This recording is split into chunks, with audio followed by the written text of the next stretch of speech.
Hello everyone, I have a secret to share with you. For anyone that is looking for one game-changing thing that they can do that will ultimately have a huge impact on your real estate business, but also on your personal life. That one thing is called setting expectations. So I was not always good at setting expectations. I would typically, at least in the beginning of my career, I'd ask clients, what time works best for you? And then whatever time they said, I was like, oh yeah, I really, obviously at that time, I was hungry, I was driven. I wanted to get out there and impact and touch as many people as I possibly could.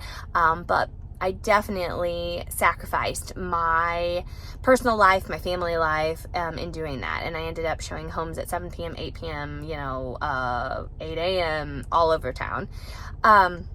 And I definitely learned that instead I should say, I have a window of 2 to 4 available. What works best within that time frame for you? And typically people will acquiesce to the options that you give them.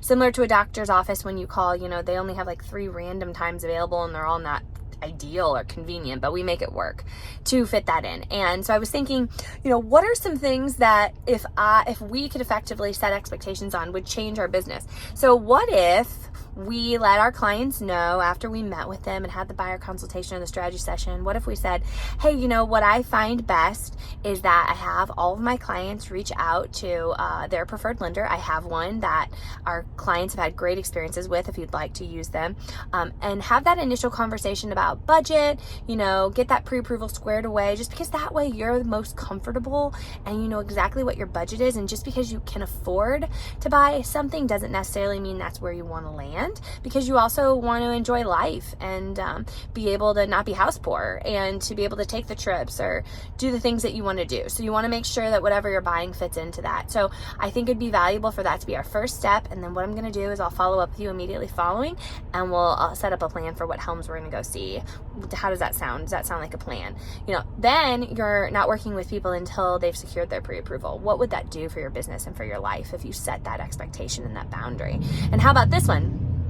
Hey, what I find that works best is ultimately I want to make sure that I'm representing you in your fiduciary best interest and being able to add, value to this purchase process, and also give you advice and offer that advice to you. And per the state of Missouri, and also just the way I do business, I want to make sure that we have a commitment to one another. And so I'm going to go ahead and show you a few homes just so we can get to know each other. But by the end of that, I definitely want to make sure that I can explain, the value that I'm going to provide to you and why this buyer agency is so important and critical in making sure that I can ultimately represent you in your best interest.